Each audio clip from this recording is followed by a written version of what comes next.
how our communities could be fairer, where older people can live better lives. It's called The State of Ageing. It's been produced by Age UK Norwich, and it examines all aspects of life from transport to healthcare, housing and outdoor spaces.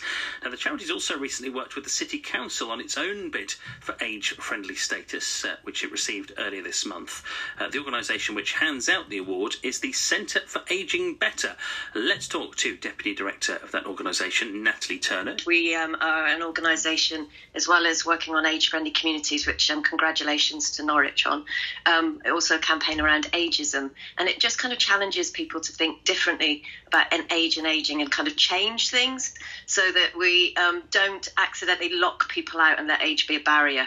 Actually, if you can kind of change things and make things better for older people, you can actually have an impact on all ages. So that's the other thing that I think is really important. It's about healthy ageing, but also kind of living well when you are older.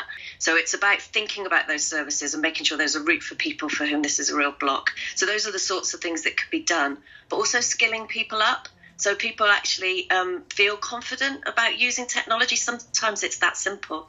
It's not that people can't do it, but it might be new to them. So actually just having a bit of time or having someone there who can kind of walk them through it.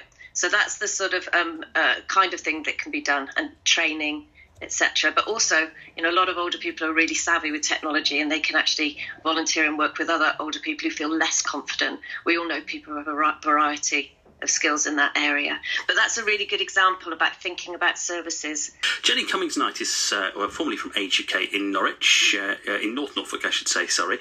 She is now a therapist, and her part of Norfolk, North Norfolk, has the highest percentage of over 65s in the country. North Norfolk, we have a particular set of issues because we're a rural community. The transport networks are not so good.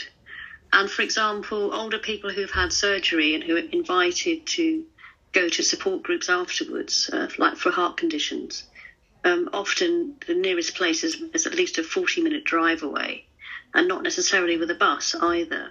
Let's talk more about this with Dan Skipper, who is the Chief Executive of Age UK Norwich, which is behind the report. How much better do older people themselves need to get at asking for help? Because that's one thing that's come up on this programme a lot recently. Local charities, food banks, who say, we think there are older people in our area who we want to help, but they don't come forward. That maybe they're too proud, maybe they don't think it's for them. Yeah, it's not just an older person thing. I think a lot of people feel that's a difficult thing to acknowledge, perhaps some of the conditions that they live in. But, we know, for example, there's a huge amount of people eligible for pension credit who don't come forward. And that's not just here, it's nationally. So, there are things out there. And that's what, as you say, we do as an Age UK. We know where people can access different things, and we're there to help people do that.